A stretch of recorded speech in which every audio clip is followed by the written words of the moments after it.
Welcome to the Fabulous 413. I'm Khalil Smith. And I'm Monty Belmonte. Later in the show, a drag for the holidays. We'll talk with the Broadway makeup designer behind such smashes as Wicked, Joe Dulude II, who's bringing his character, Mr. Drag, back to the Shea this weekend. And Klezmer as Antifa. It wouldn't be the first time in human history. Lerner and Moguilevsky are bringing their Argentinian folklorico to Bombix tonight, and they play live for us later in the show. But first... Hey, how are you? Good. Are you fully recovered? I didn't really have much of a need for a recovery, to be honest with you. My legs it wasn't that bad. It turned out okay. How about you? Pretty good. Yeah, my hips woke me up the next morning, probably from trying to do all the splits all the time as Weird Barbie, but other than that, it was pretty good. Maybe if you do it enough times, it stops to hurt so bad. Either that or I'm just like dead from the waist below, so it could be that. Could be that too. Time for our weekly check-in with U.S. Congressman from the 2nd Congressional District of Massachusetts, the ranking member of the Rules Committee, and marcher for the food bank last week. It was so great to have you along for that, Congressman. Before we launch into some politics, any reflections on the march last week? You know, I thought it was terrific. It was great to be with so many friends. Obviously, it was great to be with you as Ken and Weird Barbie. But, the weather cooperated. It was cold, but with no rain or snow. But it reminds you that there's a lot of good people in our community. And I think when all is said and done, the goal of $500,000 will have been reached. And that's wonderful. A lot of people will get fed. So I actually had a good time. It was great to see Joe Kennedy and Maura Healey. And anyway, I have good memories of this march. Yeah, the weather makes the big difference. And then when the governor shows up and walks the last 3 miles, that's pretty great, too. And I didn't expect her to be walking with us. Me either. I just thought she'd come and say hello, and she walked with us right to the end. So that's wonderful. You had a big week this week as well. You became the first member of Congress to testify on behalf of a UN treaty that would ban nuclear weapons. You were at the UN in New York with State Senator Paul Mark and Massachusetts State Rep Lindsay Sabadosa, as well as a bunch of anti-nuclear activists who are from our area, the Northampton area, many of whom have won Nobel Peace Prizes or have been associated with organizations who have Dr. Ira Helfand, who's been on the show, Vicki Elson and Tim and Wallace, the cutest couple in nuclear disarmament, who will be on the show. They are. They're wonderful. They are. Wonderful. They'll be on the show in a couple of weeks. For those who aren't familiar with this treaty on the prohibition of nuclear weapons, there's 69 countries that are party to the treaty. 93 have signed it, but the U.S. government has been opposing it. 12 members of Congress, including you, have explicitly called on the Biden administration to sign the treaty. Talk about your testimony at the UN this week. Nuclear weapons do not prevent war. In fact, if anything, they agitate for war. And if they're ever used, that's the end of it. I mean, we are living in a time when this planet as we know it can come to an end in one terrible nuclear flash. And we have people like Vladimir Putin. We had an Israeli military official invoke the possibility of using nuclear weapons. This is scary. We were engaging Iran to try to control their progress in developing nuclear weapons. Unfortunately, Donald Trump took us out of that. We need to re-engage. But nuclear weapons, are a terrible, terrible thing. And if you care about the environment, you want to urge the United States to sign this treaty to move us toward the abolition of nuclear weapons. If you care about human life, you ought to be, enthusiastically supportive of this effort. And if you care about investing in priorities that actually help people, you ought to be with us too. I mean, the United States is going to spend trillions of dollars over the next 10 years to upgrade, to modernize, and to develop new nuclear capabilities. It's crazy. But this is an issue that more people should be involved with. And I went because we need to start building a grassroots movement and more pressure to get the United States government to move in that direction. Anyway, it was a great event. I get to meet with a lot of fellow parliamentarians from all around the world, and they obviously are very supportive of this effort. I get to meet with the mayor of Nagasaki and Hiroshima as well, which we had a very powerful meeting. So anyway, I was glad I went. President Obama was given the Nobel Peace Prize, I think in no small part because of his pre-presidential rhetoric about disarming nuclear weapons. That never happened under the Obama administration. It doesn't seem likely to happen under the Biden administration, who you've been pressuring to sign this treaty. Do you get pushback from your own party and from the administration in the Oval Office when it's a Democratic administration, when you do things like this, when you publicly call for signing this treaty and the nuclear disarmament? A little bit. I haven't heard from anybody since I've returned from the UN, but But the bottom line is, they would argue, oh, you're not living in the real world. I mean, realists understand the need for nuclear capabilities.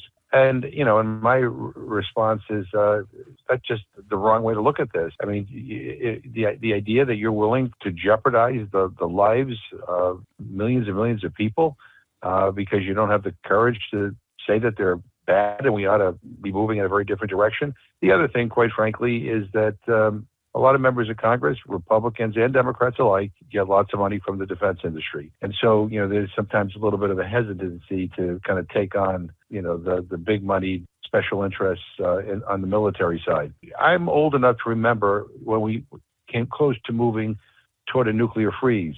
And one of the things that made that happen was that hundreds of thousands, millions of people in the United States and around the world took to the streets and said, enough. We need to recreate that grassroots pressure. So this is a small, tiny step toward that end, but I'm going to be spending a considerable amount of my time and energy on this issue in the coming year. Global politics. There is a ceasefire and a prisoner exchange that's been going on between Israel and Hamas in Gaza, the Palestinians. And this week, the U.S. House of Representatives passed a resolution that seems in some ways to equate anti-Zionism with anti-Semitism. 412 yeses, including you, to pass this resolution. One no, a Republican from Kentucky, and then one present, notably Democrat Rashida Tlaib, the only Palestinian member of that body. Tell me about your decision to vote yes on this. Because basically the resolution was about whether or not Israel has a right to exist. It's not perfectly worded in every way, but I mean, you get what you get from the leadership that we have here in Congress. But let's not kid ourselves. Anti-Semitism is on the rise, and I see it in my own district, I'm sad to say. And I sat with students at UMass Amherst, where there was an anti-Semitic incident. Islamophobia is on the rise as well. And people have strong opinions on what's going on in the Middle East, but that's no excuse for increase in hate attacks and anti-Semitism and Islamophobia in our community. It's not anti-Semitic to disagree with what Israel is doing right now, but there have been instances that have targeted people specifically because they're Jewish, and that is unacceptable. You can be for an independent Palestinian state and Palestinian right and still express horror over the brutality of the attack by Hamas on Israel on October 7th. And unfortunately, there could be no two worse leaderships in place right now than Hamas in Gaza and Netanyahu in Israel. But we're going to have to figure out a way to work around that. And in the meantime, we have to figure out, how we communicate with one another, even when we have strong differences, in a way that doesn't result in things like increased anti-Semitism. Or you saw what happened in Vermont with these 3 young Palestinian students who were shot. Now, we don't know all the details yet, but they did nothing other than walk down the street in Burlington, Vermont. I mean, this is happening in this country, and I don't know what the answer is, but we have to figure out how to prevent this and stop this, no matter what our views are on what's happening right now between Israel and Hamas.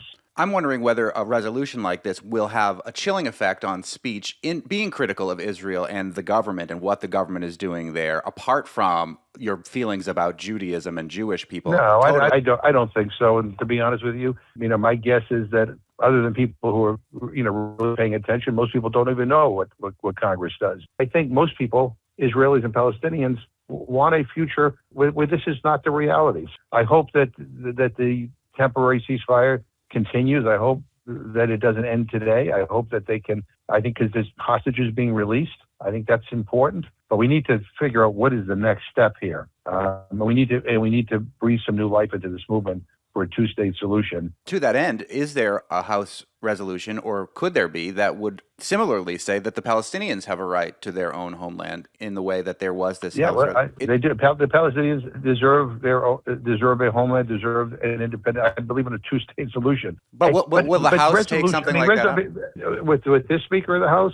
Please. The bottom line is you don't need a resolution to do that. What you need is the Biden administration to put it front and center. Last question kind of ties everything we've talked about today together with you testifying in the UN on the nuclear weapons ban treaty, with the situation in the Holy Land. Dan Finn, a regular listener and contributor of questions to this segment, wants to know what it would take to get the U.S. to commit to using U.S. tax dollars and adhering to the principles of the just war doctrine. We don't have enough time to get into the just war doctrine, but this ties in very nicely with the news of the passing of Henry Kissinger at age 100. Any thoughts and reflections on U.S. foreign policy when it comes to war and the death of Henry Kissinger? Well, I've never been a fan of Henry Kissinger, and the bottom line is I can't forget or forgive what he did in Chile and Argentina and Bangladesh and East Timor and Cambodia and Vietnam. I mean, just to name a few of the places where he had a very destructive impact. He has been responsible for, in my opinion, war crimes, and he's never been held accountable. And I've always been puzzled why the foreign policy establishment in the United States has held him in such high regard. I do a lot of human rights work. I've met with Chileans who were victims of torture from Pinochet, who've lost loved ones. Same in Argentina, same in Cambodia. I visited East Timor and heard some of the horrific stories as a result of policies that he ushered in. When I think of the United States and I think of the greatness of our country, I do not think of him and I do not think of his legacy. And maybe this is a time that we can have these discussions about our own conduct over the years. We are not perfect, and it is not patriotic to simply make believe that we are and that we can never make any mistakes or we can never ever admit any mistakes. Great countries, I think, are capable of acknowledging past mistakes and pledging to never repeat them. And I think we ought to study Henry Kissinger's legacy and we ought to learn from it and we ought to make it clear that in the future, we will not go down that same road. Again, I've never, ever had a high opinion of him. I've always thought he represented the worst of this country. U.S. Congressman from the 2nd Congressional District of Massachusetts joins us every Thursday. If you've got a question for the congressman, you can always email us at thefab413@nepm.org. Once again, thanks for your participation in the March for the Food Bank last week. I'm glad that you weren't too beat up by it. Hey, it was again, it's worth repeating. We live in a very good community. I mean, $500,000, that's real money. It's going to feed countless people in our community. And it wouldn't happen unless people stood up and got involved. It's 43 miles is long, and when you're my age and it's cold, it's hard. But it's all worth it at the end of the day when you can celebrate the accomplishment of raising $500,000. I'm grateful to you in particular, because we wouldn't be doing this if it wasn't for you. We've been doing it for a long, long time. And hopefully we'll get to a point in our lifetime where you don't have to do it anymore, because our government is actually doing what it should be doing, and that is not funding nuclear weapons, but funding programs to make sure that nobody in this country goes hungry. Anyway, all the best. Thank you as always, Congressman. Later in the show, Mr. Drag Joe Dulude II, who is bringing his holiday drag show back to the Shea this weekend. But up next, Live Music Thursday with Argentinian Klezmer Maestros, Lerner and Moguilevsky, who are bringing their sound to Palm Beach and Florence tonight. You're listening to the Fabulous 413 on 88.5 NEPM. Libertad is a major street in the Jewish quarter of Buenos Aires that was home to waves of Jewish immigrants escaping the discrimination they faced across Europe. Libertad Artist in Residency is a celebration of the liberty artists can call on to share their pasts and help us shape our future. This week, students at Springfield Conservatory of the Arts, Northampton High School, Lander Grinspoon Academy, and Williams College will host and learn from the Argentinian virtuosos Cesar Lerner and Marcello Moguilevsky. Marcello Moguilevsky is a multi-instrumentalist musician, clarinet, bass clarinet, soprano sax, recorder, harmonica, and piano. That's a lot. Composer, a singer, and teacher. Cesar Lerner is an Argentinian composer, pianist, accordion player, and percussionist. He's composed the music for some of the most successful films in Argentina. For over 20 years, he's been directing Drum Circle, a platform for inclusion through music in areas of social service, art, and education. Let's hear some music from the virtuosos who are playing Bombix in Florence tonight, Lerner and Moguilevsky.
Lerner and Moguilevsky. I've never seen anyone rock a recorder that hard, I have to say. That was unbelievable. And the accordion as well. But one of the things that I noticed about that particular piece is how akin it is to tango. Is that just because of the influence of being from Argentina?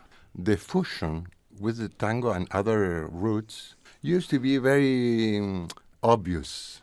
And in our case, we grew with the tango, but we have not an intention to be a tango players. It just comes.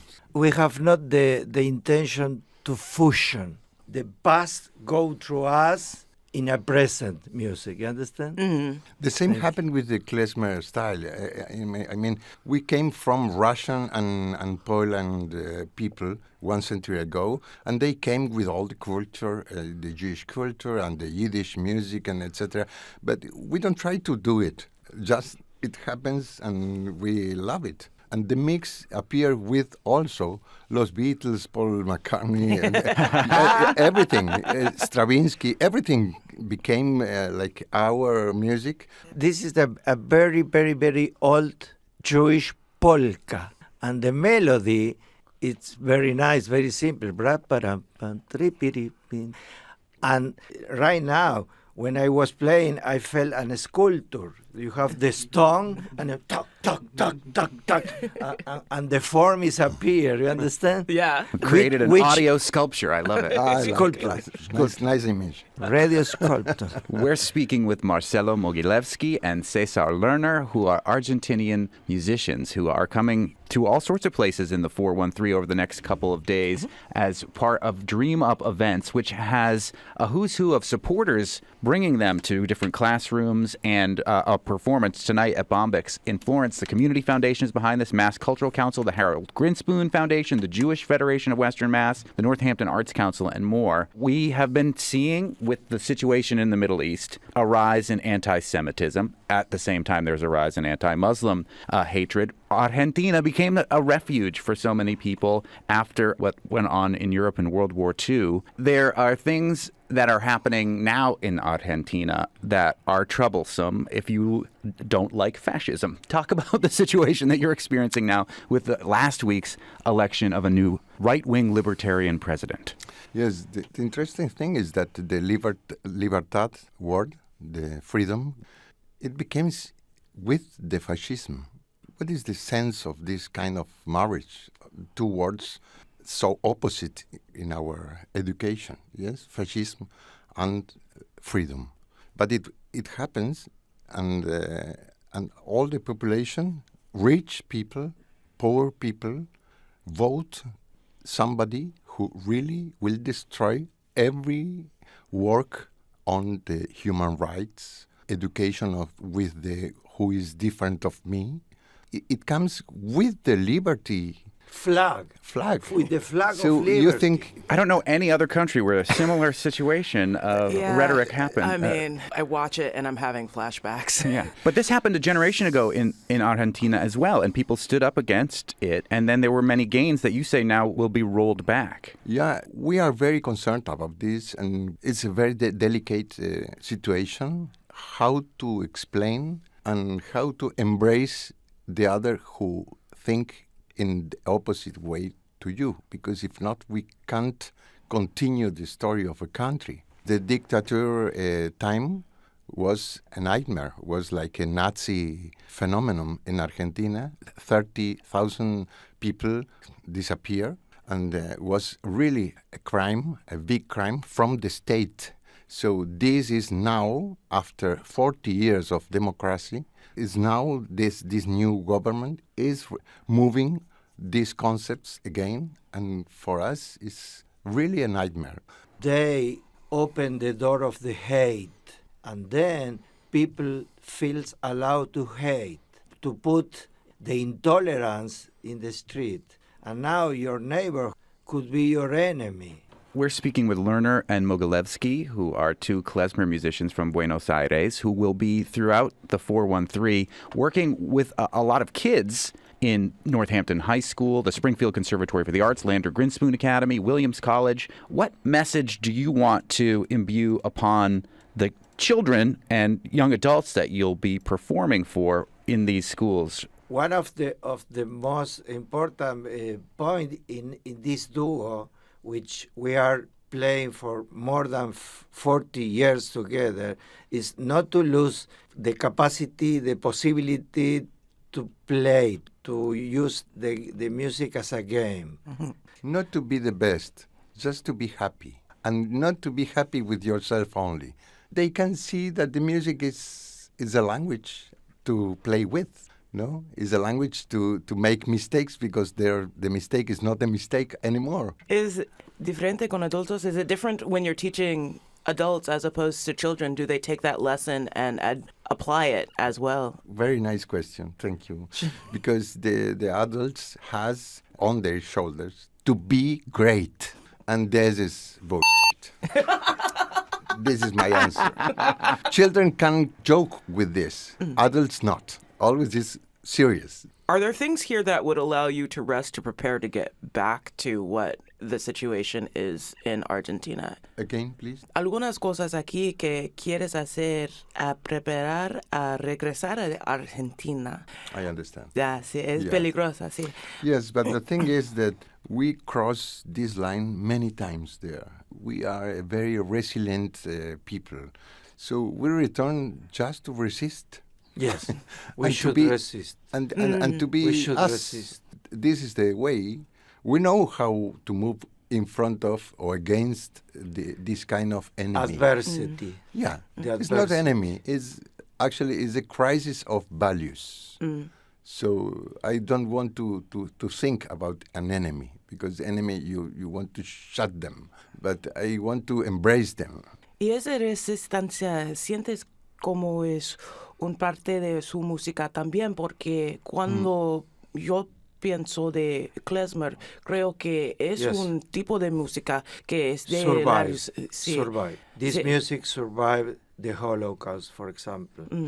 It's music that the Jewish used to escape because they use mobile instruments and just to escape. It's a music that allowed you to adapt to different culture because the Klezmer musician plays in Poland, but they escape to, for example, to United States, and they include the banjo, you understand?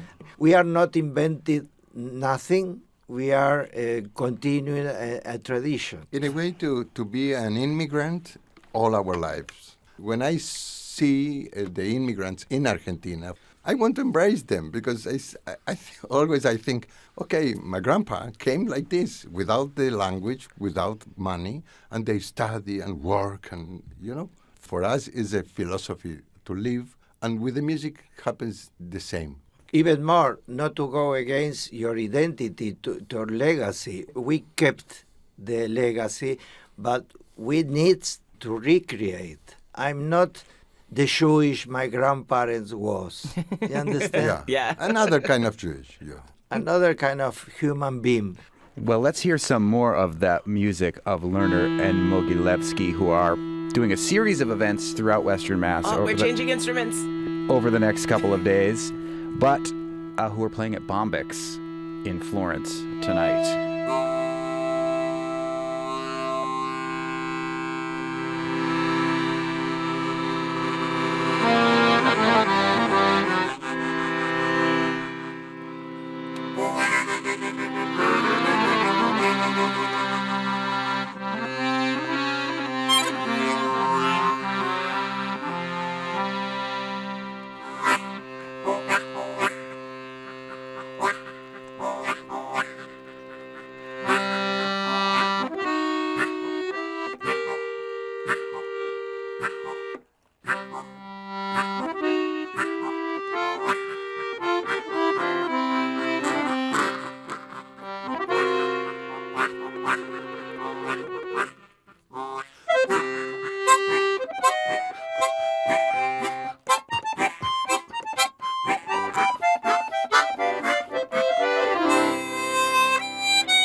So cool. Lerner and Moguilevsky, who are playing at Bombyx in Florence tonight. Marcello Moguilevsky and Cesar Lerner from Argentina. Thank you so much for sharing your music and your hearts with us here. There was this wicked cool moment where you could hear your breath matching, like through the harmonica and the way that the accordion was moving. It was beautiful.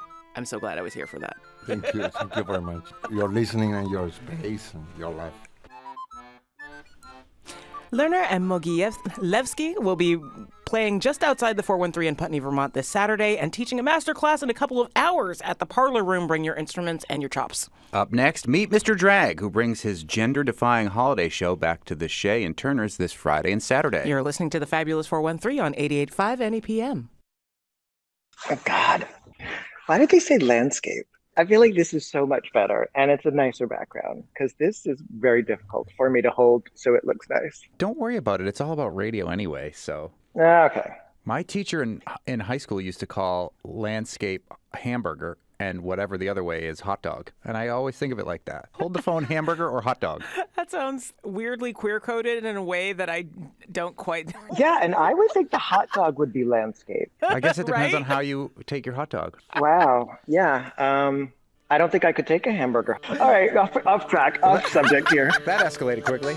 This Friday and Saturday at the Shea Theater in Turners Falls, Egg Tooth Productions presents A Drag for the Holidays, starring Mr. Drag himself, Joe Dulude II. Now I have to give a bunch of the full disclosures. Yep. I am the president of the board of the Shea Theater. I make $0 off of this community-owned theater that's owned by the town of Montague. I actually give my own money to the theater frequently. Also, full disclosure. Except your money back. No, I won't even get my money back. It's a donation. No, that our I shows give. don't make money.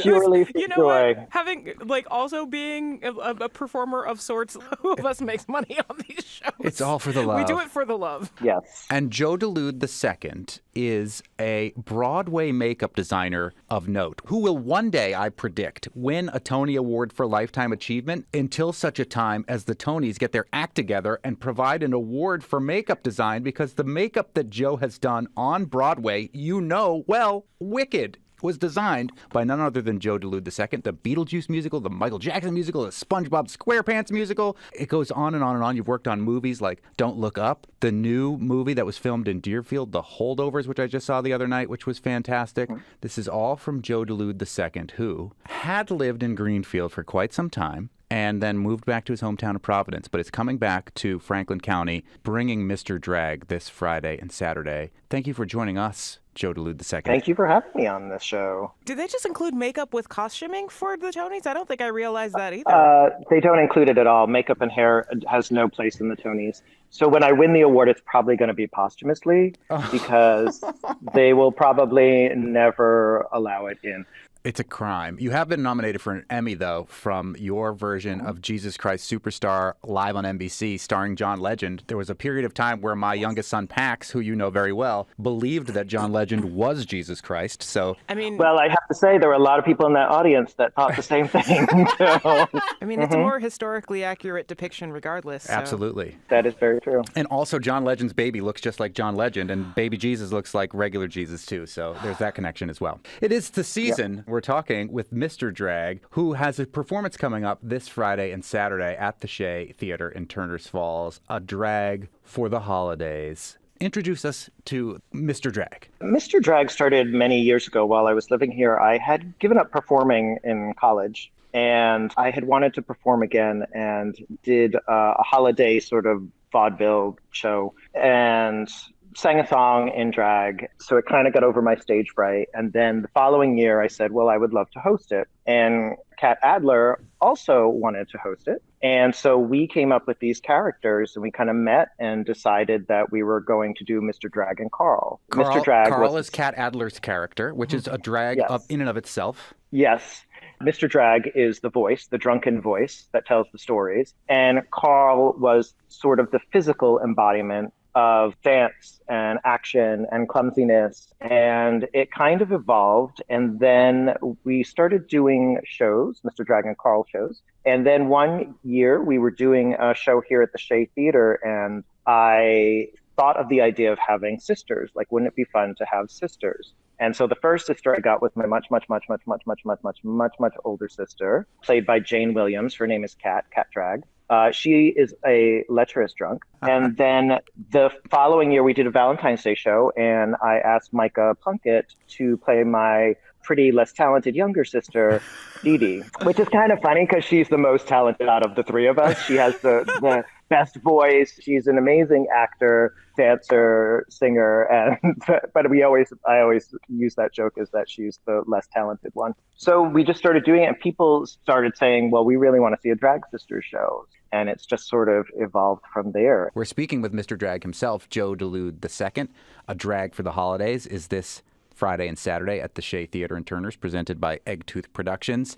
Full disclosure as well, I've known Joe for, I think now 14 years. I just looked up how old is Jane Yolen, and she's 84. And the first time I met Joe Dulude II was at Jane Yolen's 70th birthday party. And at the time, my children, both boys, were obsessed with Wicked. And Joe was kind enough. I'm going to cry when I tell this story.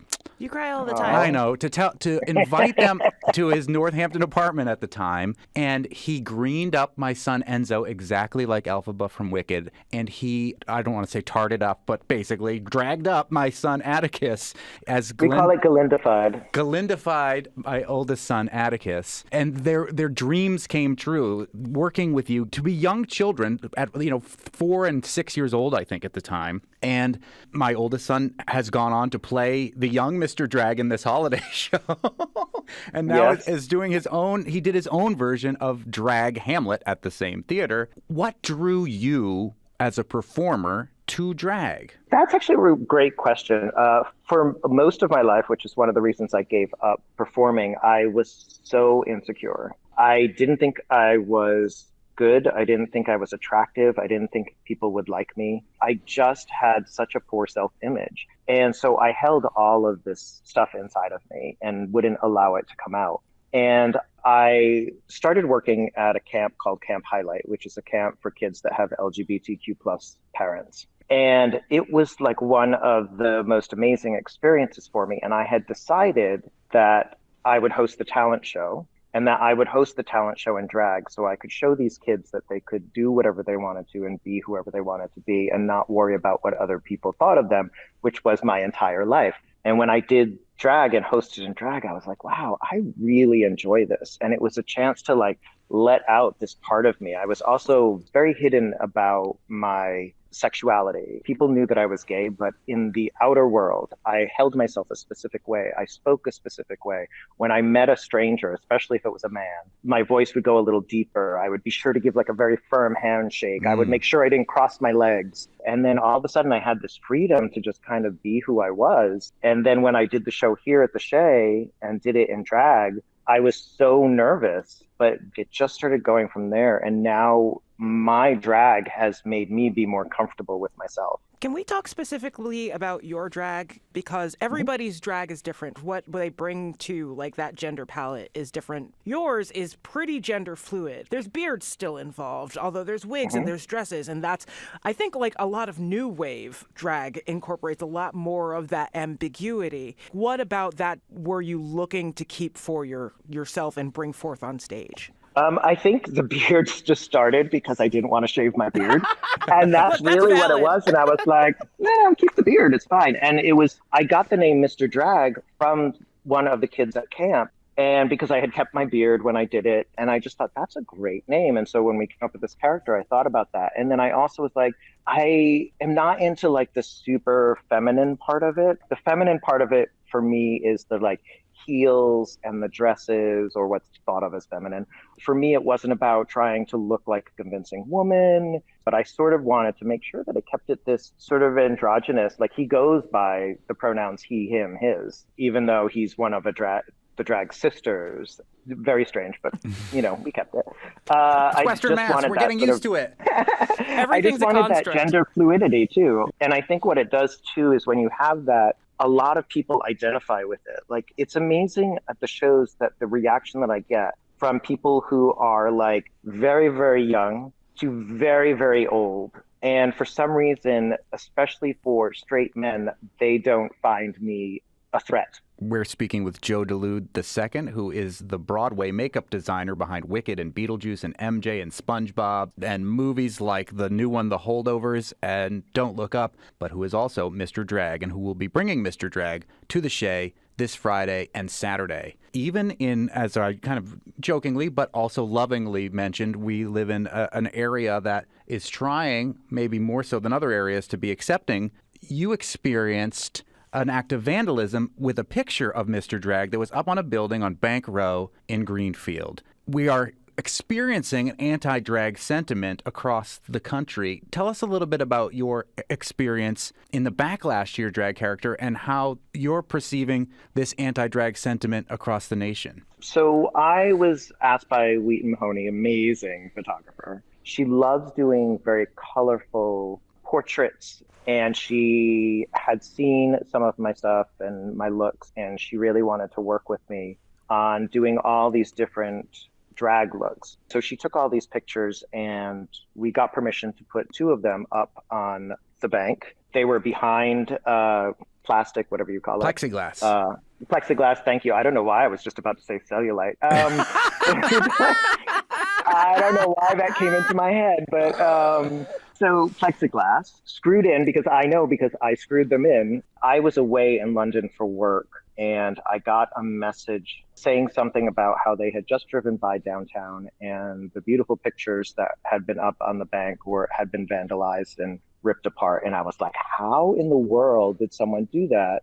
My first thought was, wow, that person has so much anger inside of him or her or them that they tore the plexiglass, tore the screws out of the wood from behind, broke the plexiglass, and then took the picture and ripped the picture. And I was like, that is a lot of anger that someone's carrying inside of them. And so we decided when I got back from London, which was the following week, that we would get together with our group of people that we do a lot of the stuff with at the Shea. We came up with the idea of the week later, from sundown to sun up, we would take all of the drag photos and put them digitally into a projector and then project them onto the facade of the bank all night long. And we had people that manned the projector all night. And this was a way to sort of be like, hey, we're still here. You could tear down the pictures, but we're still going to be here because we exist. And so it was like a way to deal with the situation, but deal with it from a place of love rather than a place of anger and hate. That's how the community of Franklin County responded when the vandalism happened to those photographs of Joe Dulude in drag. And I think the community will respond in the same loving, light way this Friday and Saturday when Mr. Drag comes back to the Shea for a drag for the holidays. I feel like I should say congratulations on becoming an actual allegory. Yeah, you became light. Slight variations on Tu Wong Fu, but congratulations. Do you feel that this drag show or that the series of Mr. Drag shows are kind of a part of that healing process too? Oh, definitely. It's such a joy. And, writing the shows also brings me a lot of joy because I never thought I was a writer. And especially this show, and we've discussed it in our group of performers, and they've all said to me, like this show surpasses any of the shows that I've written in the past. We do have to say it is family-ish friendly. Nothing too ridiculous, but still, we have to put that out there just in case. Is it easier to write a themed show around a holiday than those periods in between? Yes and no. Sometimes it's easier because you're working around a theme, but it's still it can be anything. And that's the thing with our shows is that anything can happen. It's really about storytelling, and Mr. Drag just telling these stories about his life that I basically just steal from other things. So Mr. Drag and his sisters have been around since the beginning of time, but we love so an they've origin lived story.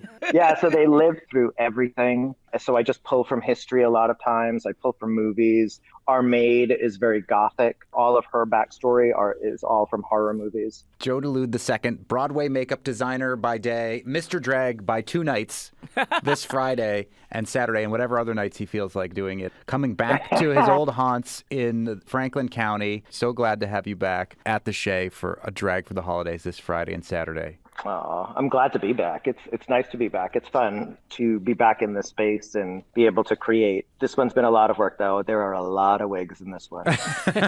Well, somebody's already borrowed one of my costumes, and I've got a bunch of wigs too. So if you have the professional Broadway type wigs, though. I have just the ones you get on Amazon. You lend him your wigs because he'll improve them. Yeah. Yeah, you'll be like, oh, can you style this for me?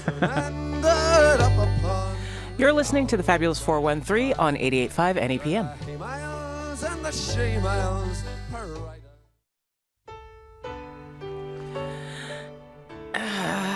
Welcome back to the Fabulous 413. I'm Khalees Smith. And I'm Monty Belmonte.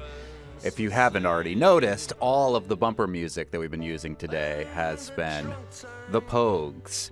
Shane McGowan, Pogues songwriter and Irish music legend, dies at 65, says the UK Guardian. One of the all-time great band leaders and writers of the Christmas classic Fairy Tale of New York, McGowan invigorated rock with the power of Irish folk music. But they did so much more than that. It was more than Irish folk. It was very punk. It was very revolutionary-esque for its time. It wasn't really of its time. It was kind of superseding that. So, and at the same time, trying to popularize the Irish traditional music. True. That Pogues played at Pearl Street. My good friend and disc jockey emeritus Johnny Memphis posted earlier today. Fare thee well, Shane McGowan. Back in the late day, I was at a band called Pie Fight. We opened for the Pogues at Pearl Street. After the show, the band came over to the house on Graves Avenue, where I lived with Don Rook, who's another local musical bon vivant. The Pogues enjoyed a good party. It was a show that was presented by the UMass college station there. I mean, I don't think how you could listen to, especially the early Pogues albums, and not think they were down to party whenever. And to be able to have partied with them must have been quite the honor. Fare thee well, the late, great Shane McGowan. Indeed. I would say Sláinte to you, I would say. Or Pogue Mahone, which I don't know if you're allowed to say on the radio. It is in Irish, after all. I think you're fine. I think I'm fine, too. That's where they got the name from.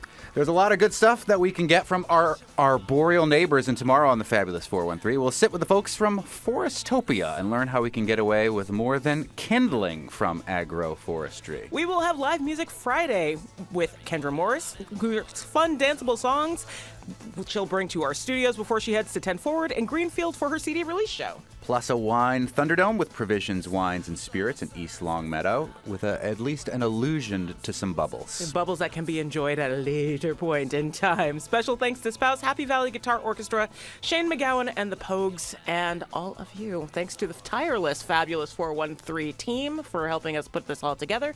I'm Khalees Smith. And I'm Monty Belmonte. We'll leave you with Shane McGowan and the Pogues. And my favorite song of theirs.